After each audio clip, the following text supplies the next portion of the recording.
സാത്താനേ, നീ നിത്യ നരകത്തിൽ പോകൂ, ഞാനും എൻ്റെ കുടുംബവുമെല്ലാം യേശുവിൻ്റേതു മാത്രം.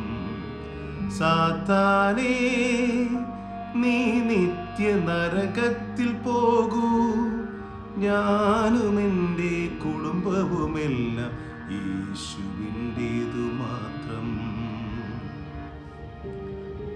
പ്രിയ സഹോദരങ്ങളെ, ഏവർക്കും കർത്താവായ യേശുവിന്റെ നാമത്തിൽ സ്നേഹവന്ദനം.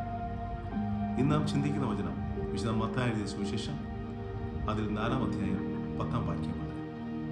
യേശു സാത്താനെ നോക്കി പറയുകയാണ്, സാത്താനെ, നീ എന്നെ വിട്ട് ദൂരെ പോകും. നിന്റെ ദൈവമായ കർത്താവിനെ നമസ്കരിച്ച് അവിടത്തെ മാത്രമേ ആരാധിക്കാവൂ എന്ന് എഴുതപ്പെട്ടിരിക്കുന്നു. പ്രിയ സഹോദരങ്ങളെ, പ്രലോഭനങ്ങൾ നമ്മുടെ മുമ്പിലേക്ക് വരുമ്പോൾ നാം ഇടറിപ്പോകരുത്, പതറിപ്പോകരുത്, ചിതറിപ്പോകരുത്. കർത്താവിന്റെ തിരുസന്നിധിയിലായിരിക്കുക, തിരുസഭയുടെ കൂടെ ആയിരിക്കുക, ദൈവ മക്കളോടൊപ്പം ചേർന്ന് നിൽക്കുക, ദൈവത്തെ ആരാധിക്കുക, ശുശ്രൂഷിക്കുക. നാം സഞ്ചരിക്കുന്ന വഴികളിൽ നെഗറ്റീവ് എനർജി ഉണ്ടാകാം. നാം താമസിക്കുന്ന വീടുകളിൽ, നമ്മുടെ ഭവനങ്ങളിൽ നെഗറ്റീവ് എനർജി ഉണ്ടാകാം. നാം ആരാധിക്കുന്ന സ്ഥലങ്ങളിൽ നെഗറ്റീവ് എനർജി ഉണ്ടാകാം. പ്രിയരെ, ഏദൻ തോട്ടത്തിൽ, ദൈവം സൃഷ്ടിച്ച ഏദൻ തോട്ടത്തിൽ തന്നെ പാമ്പ് കയറിയില്ലേ? സാത്താൻ കയറിയില്ലേ? നമ്മുടെ ആരാധന, നമ്മുടെ പ്രാർത്ഥന നേരായ വഴിയിൽ പോകുന്നില്ല എങ്കിൽ അവിടെ നെഗറ്റീവ് എനർജി ഉണ്ടാകും, സാത്താന്റെ പ്രലോഭനങ്ങൾ ഉണ്ടാകും. അത് ഉണ്ടാവാതിരിക്കണമെങ്കിൽ ദിനവും ഈ വചനം പറഞ്ഞ് സാക്ഷിക്കുക.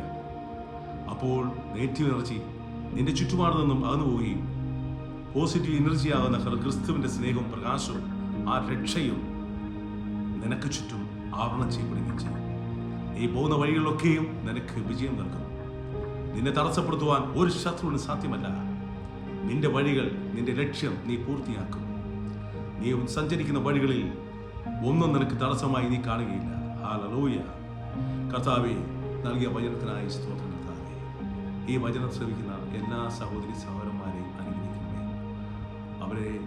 അവർ ലക്ഷ്യങ്ങളിലേക്ക് എത്തിക്കണമേ. വിജയം അവർക്ക് നൽകണമേ. നെഗറ്റീവ് എനർജിയിൽ നിന്നും അവിടുത്തെ പ്രകാശത്തിലേക്ക് അവിടുന്ന് ആനയിക്കണമേ. അവരെ അനുഗ്രഹിക്കണമേ. അവരുടെ രോഗങ്ങളെ മാറ്റണമേ. അവരുടെ സാമ്പത്തിക പ്രശ്നങ്ങളും പ്രയാസങ്ങളും മാറ്റി അവരെ അഭിവൃദ്ധിയിലേക്ക് നടത്തണമേ. പ്രാർത്ഥനയുടെ കൃപയായി കർത്താവേ സ്തോത്രം.